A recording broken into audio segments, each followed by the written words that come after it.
Okay guys, and welcome to the second video on the concept of gross domestic product versus gross national income. And don't forget, you can also refer to gross national income as gross national product. They're not two separate things, they're the exact same thing. And as we did in the previous video, and if you haven't watched the previous video yet, I would advise you to do that first. We've explained kind of in theory the link between them, between gross domestic product and gross national income.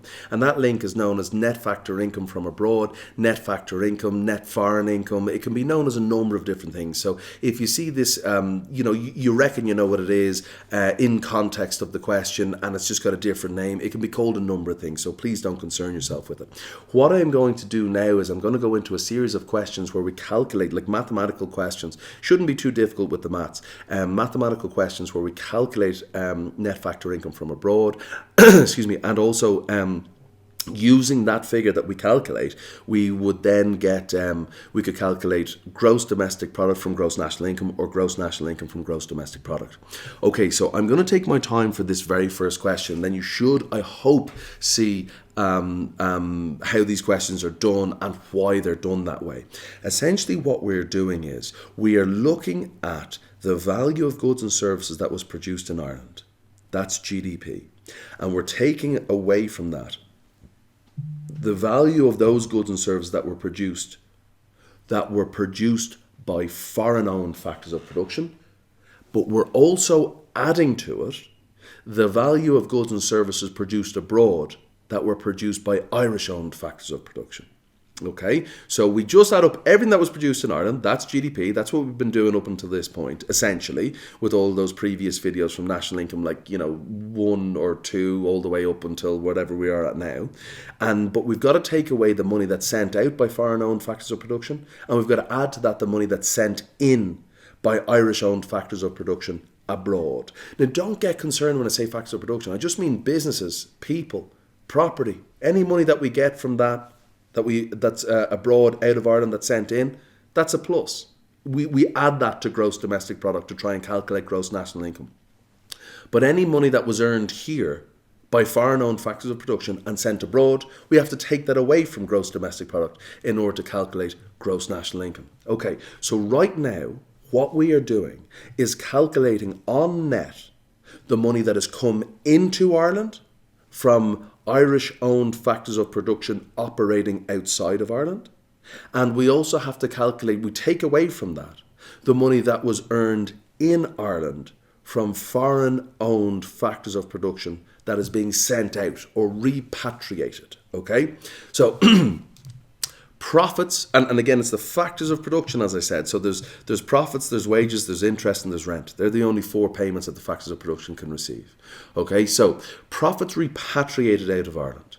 Well, 500 million have been repatriated out, and 200 million have been sent in. So 500 million of the profits earned in Ireland have been earned by foreign-owned firms and will be sent out. So Irish people don't get to use that. Therefore, we want to take that away from GDP, because that is not going to increase. That money that's being sent out is not going to be kept by Irish people. And therefore, it won't increase our standard of living by as much as GDP would suggest. However, there has been an extra 200 million that has been earned in profits by Irish firms operating abroad and has been sent back to Ireland. Well, that will increase the Irish standard of living, and it wasn't even produced here. So that's why we're taking this into account, okay? So this is going to be a negative because money being sent out. This is going to be a positive because money sent in. Wages sent to Ireland by Irish citizens working abroad, 12 million. Well, that's going to increase the standard of living for Irish people. Even if it's only sent into the bank, that means the bank can make more loans, and then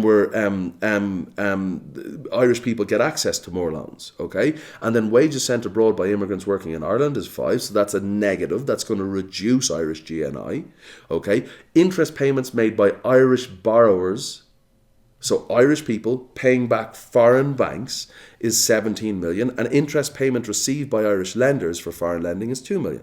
That's going to reduce GNI, that's going to increase it. That's money leaving the country, that's money coming in.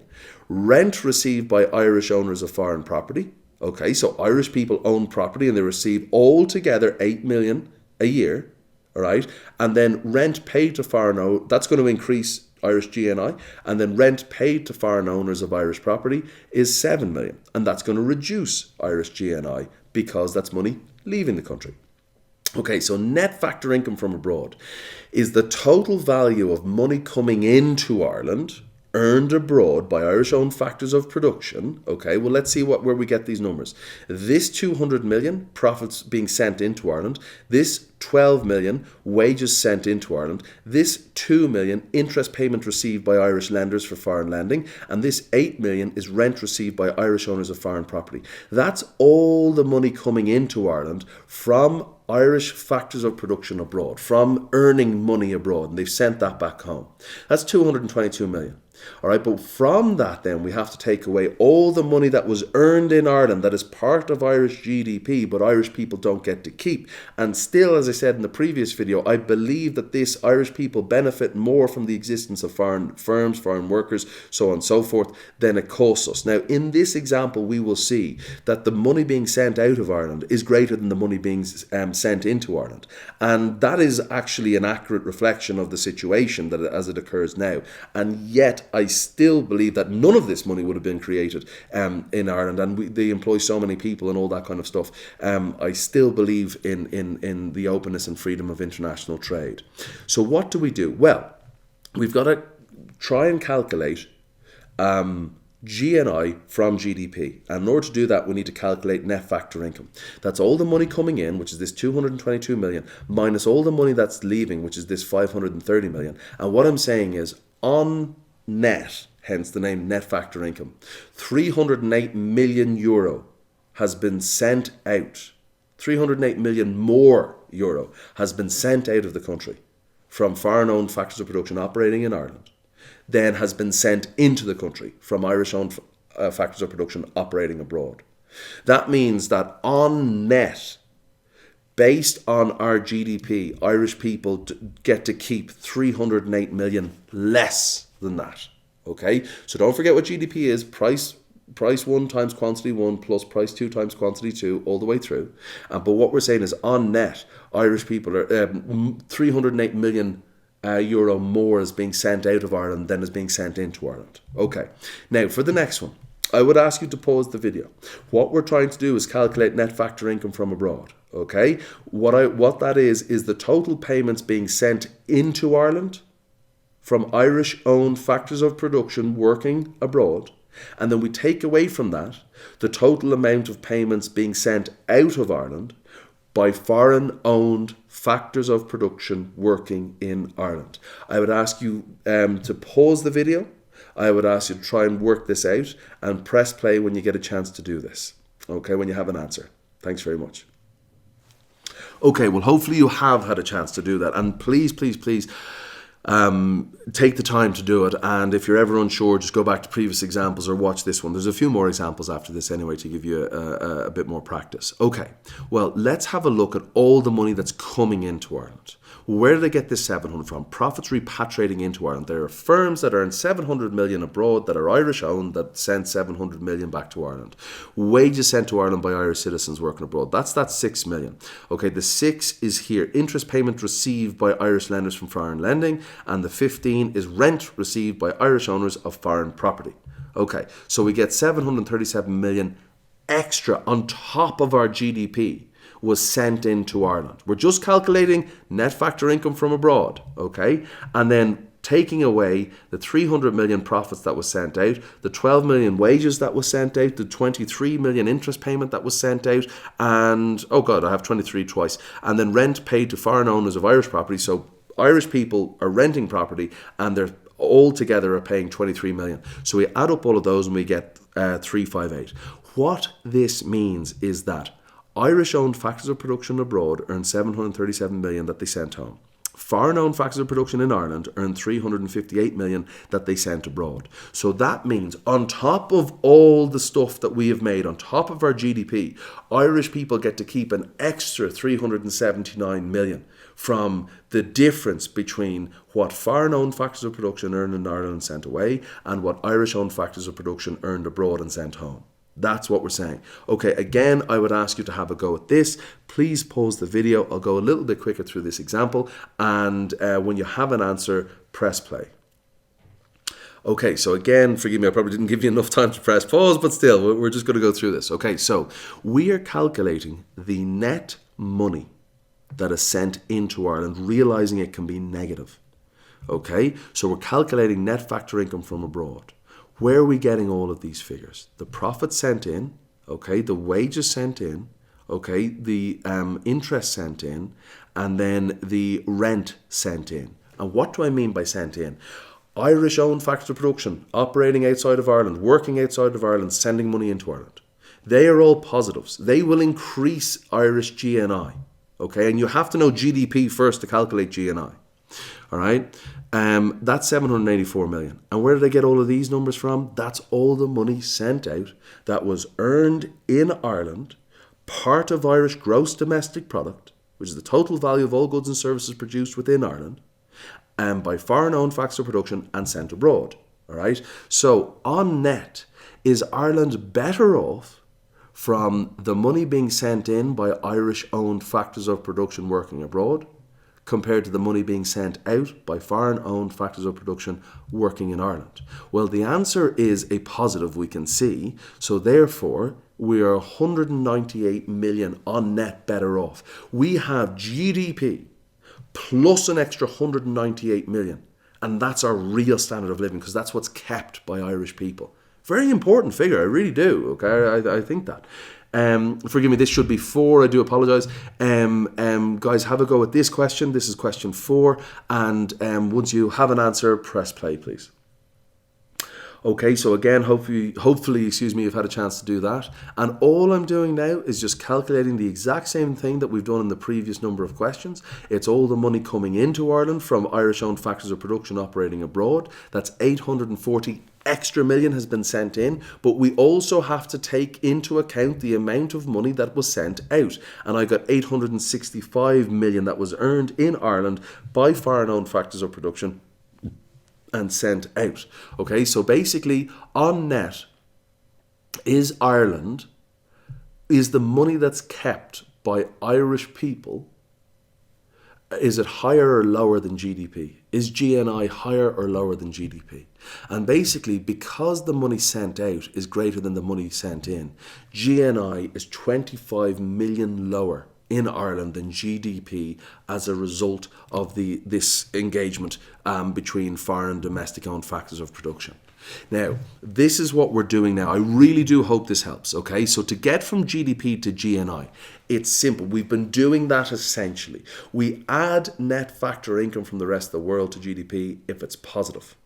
Now, forgive me, that can, as I said, that can be GNP or GNI, okay? So don't forget that, okay? Your answer then, from when you take into account net factor income from abroad, you are turning GDP into GNI or GNP, okay? Be flexible in that, okay?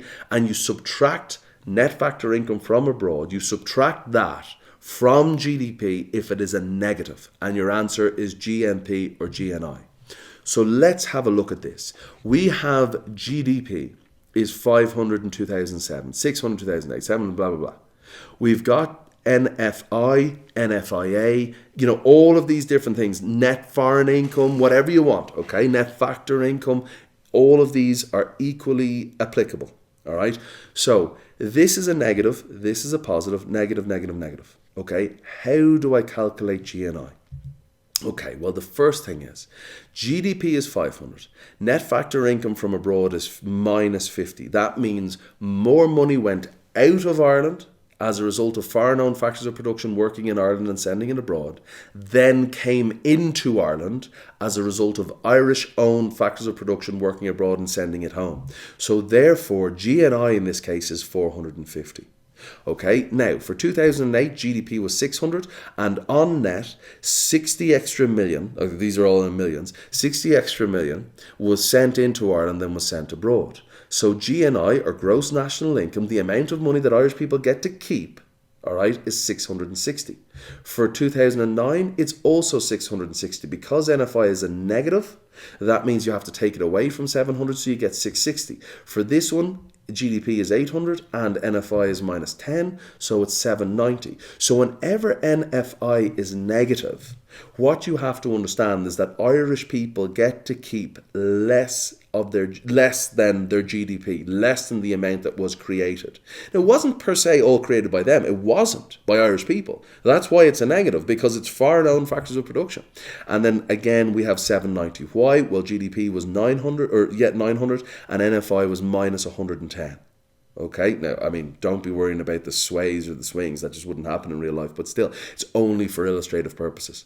Okay, so when NFI is negative, okay, you take it away from GDP. When it's positive, you add it. When it's negative, that means that more money is being sent out of the country by foreign-owned factors of production that operating in Ireland than was sent into the country by Irish-owned factors of production operating abroad. When it's positive, it means the opposite. It means more money is being sent into the country than is being sent out. And as such, Irish people get to keep more than what was created in Ireland. That's why you have GNI as a higher figure than GDP. Okay, now, I think once you think about this, it won't get too difficult, okay? So again, I'm switching between nomenclature just to say that it's okay. It can be gross national product, gross national income, exact same thing, okay? So to get from gross national income to GDP, you do the opposite of NFIA sign, okay? So you subtract it if it's a plus, and you add it if it's a minus, because we're going up, essentially. Okay, so this is what I'm saying. Now, I know GNI or GNP was always in the bottom. So what we're saying here is that GNP had 50 extra million. Yeah, excuse me. Now I'm flipping between them a little bit too flippantly. GNI had 50 extra million taken away from GDP in order to calculate it in 2007. So it's going to be 650. Okay, GNI had 60 million added to GDP in order to calculate GNI. So you're doing the opposite. In order to get from GNI to GDP, you're doing the opposite of the sign at all times. Okay, and I know I'm going a little bit quick. I just, you're doing the opposite, because GDP had 50 million taken away from it in order to calculate 60. So you're going to have to add 50 million to get up to GDP. And that's essentially all that there is there, guys. Now, I would advise you to rewatch the previous two videos. This one, and the previous one. It's very important that you understand what it is, how to calculate it. It's foreign-owned factors of production, I don't want to say versus, compared to Irish-owned factors of production, compared to domestic-owned factors of production. And the reason that I think GNI is a better measure for standard of living in at least a small open economy like Ireland than GDP, because GNI, no matter where you're from, is about what you get to keep. In countries like America, they are very, very similar, two very, very similar numbers. So it doesn't matter what you use. But when we're talking about GNI, we are talking about what domestic factors of production get to keep, domestically owned factors of production get to keep. That's what we're talking about. And therefore, that's the amount of money that is being earned by people of that country. And I think that's a far greater and a far more accurate measure of standard of living than GDP. Guys, thank you so much. I really hope this helps. Thanks for watching to the end, and I hope to see you in the next video.